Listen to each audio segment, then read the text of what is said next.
Hello guys, welcome back to my YouTube channel, which is Pyron. My name is Rajesh, and today I'm going to discuss about ROC and AUC curve. Okay, so it's a continuation of evaluation metrics only, which we had discussed in our last session. So it's all about these things. So we had discussed about the accuracy so far. I'm going to give the recall of that thing. Recall these things we had discussed, and precision we had discussed about the F1 score. We had discussed about the specificity. We had discussed, now we are going to discuss about this topic, AUC and ROC. Okay, so ROC is nothing but receiver operator characteristics. First we'll discuss about the ROC, then we'll come up the AUC. So before going to start, I would like to tell you what is the need of ROC. Okay, so now let's understand these things. Let me come here down and let's understand the ROC first. ROC stands for receiver operation characteristics. Receiver operator characteristics. Receiver operator characteristics. Let's understand these things. As we all know, the classification algorithm work based on the probability. If I'll take an example of logistic regression only. So in case of logistic regression, how it is going to work, just make me draw this. I'm not good in drawing, but yes, I will try to draw some instance so that I can explain you.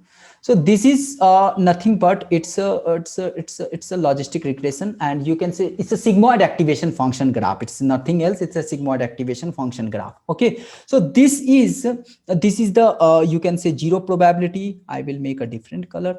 This is nothing but it's a 0.5 probability, sorry, 0.25 probability, and this is nothing but 0.5 probability, and this is nothing but 0.75 probability, and this is nothing but 1 probability. Okay, this is a 1 probability. So horizontal line is showing, indicating your probability value. Okay, horizontal line is indicating the probability value.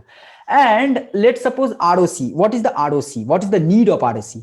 And we all know all the classification algorithm is developed based on the probability. So here, in case of logistic regression, if you don't know the logistic regression, please watch my videos. It's already available on my YouTube channel.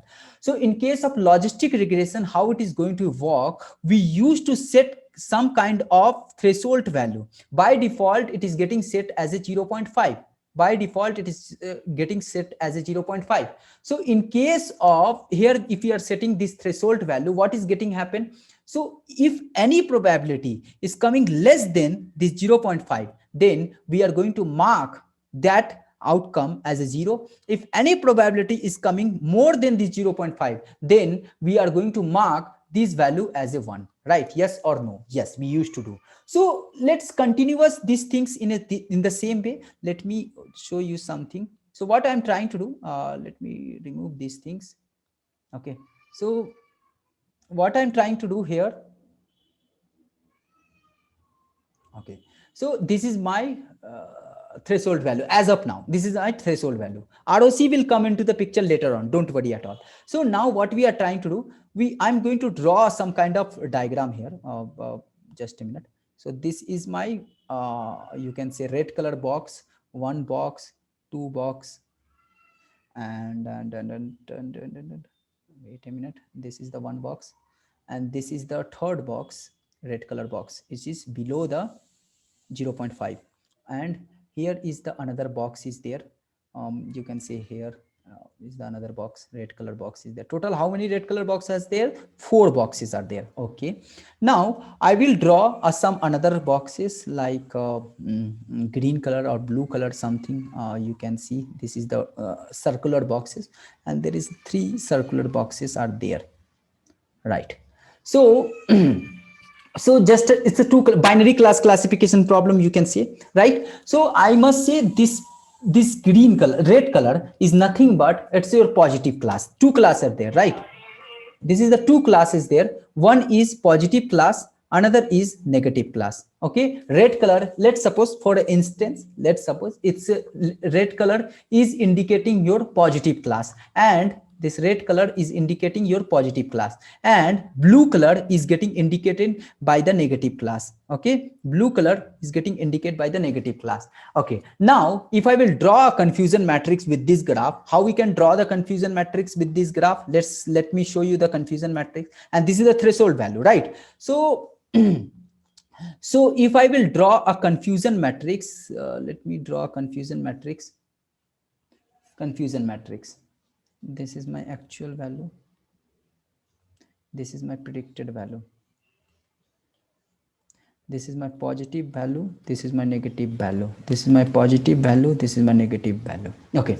So I told you it's a positive, right? So above the threshold, if it is reaching, then it's a positive. So now can any means what is the true positive rate? Here is the true positive TPR is nothing but how many are correctly identified? How many positives are there total? 4. 1, 2, 3, 4 is the positive. Red color is positive, right? So total is 4. Out of that, how many are correctly identified as a positive? Only 1. You can see. See, it's above the threshold, right? So it's a correct layer. So here TPR will be 1 by 4. TPR will be 1 by 4. Okay, let me write this value first. TP, true positive, truly positive, 1.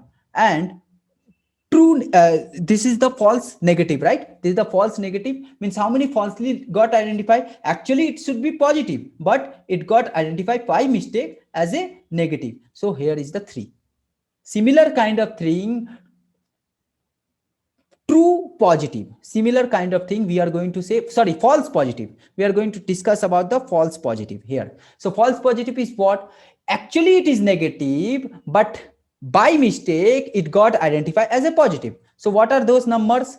Can anyone tell me? This 3. See, this blue color is nothing but, it's blue color is nothing but it's a negative value. Actually it should come here, but by mistake it got identified at the top. So how many are those numbers? 3. Similar kind of thing, true negative. True negative means this is the negative, it was negative and model is also saying negative. How many are those cases? 1. Right. So in this case, what is my true positive rate? 1 by 3. What is my true negative rate? TNR. TNR nothing but Tn divided by, again I am writing here, or don't worry, true positive, and this is the false negative, and this is a true positive, and this is a true negative. So TNR is nothing but Tn, true negative, divided by true negative plus false positive, and true negative is nothing but 1 divided by 3 plus 1 is equal to 4, 1 by 4. So now coming to the ROC, what is the use of ROC? Here we are deciding this threshold from our end, this 0.5. Don't you think so? If we'll change this threshold to 0.75, then this true positive value and true negative value will get changed. And that time my accuracy and everything will get changed, means confusion matrix value will get changed, right? So this threshold is playing a very important role. We cannot take any by default value, right? So we have to tune this threshold value. So which threshold value we have to select? So in order to get that threshold value, we are going to learn ROC. Hope you understood what is the importance of ROC. Let's draw ROC once again. Okay. So in order to draw the ROC, what we can do, as we all know, our threshold value is lying between 0 and 1. This is 0 and this is 1. Our threshold value is lying between 0 and 1. And what we are trying to do with zero threshold, what is the true positive and true negative rate? Will be this. Okay, at every threshold value, we will calculate the TPR and TNR. At 0 threshold, 0.5, 0.25, 0.75, we'll draw the threshold and we'll get some value of TPR and TNR. And let me make some different color so it will be helpful. So here you can see, I'm trying to draw a graph. Different threshold, at different threshold, we are trying to draw a graph. So if I will merge these points. So at what point, at what threshold, this is covering the maximum value of this curve, that is the correct threshold. So you can see there, it might be 0.75, it might be 0.25, 0.5. So you have to, in this way, this threshold is getting help for you. Okay, got it. Hope you understood these things, right? And how the threshold value is getting help, how the ROC is going to be help you. ROC value is going to help you in this way, like at what threshold this curve is getting covered maximum area. That is your ROC, right? Now coming to the AUC value. Okay, now coming to the AUC value. Area under curve.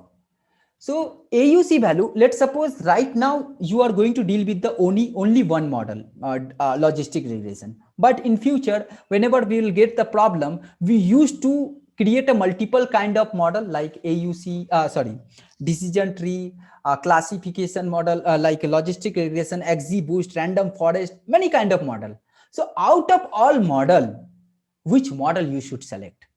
Obviously those factors are important, accuracy, recall, all those things anyway you are going to check. But how to evaluate complete thing in a single shot? Then in that case, AUC is very, very important. How the AUC is going to be help? So what you are going to do, you are going to draw a different ROC curve for all model.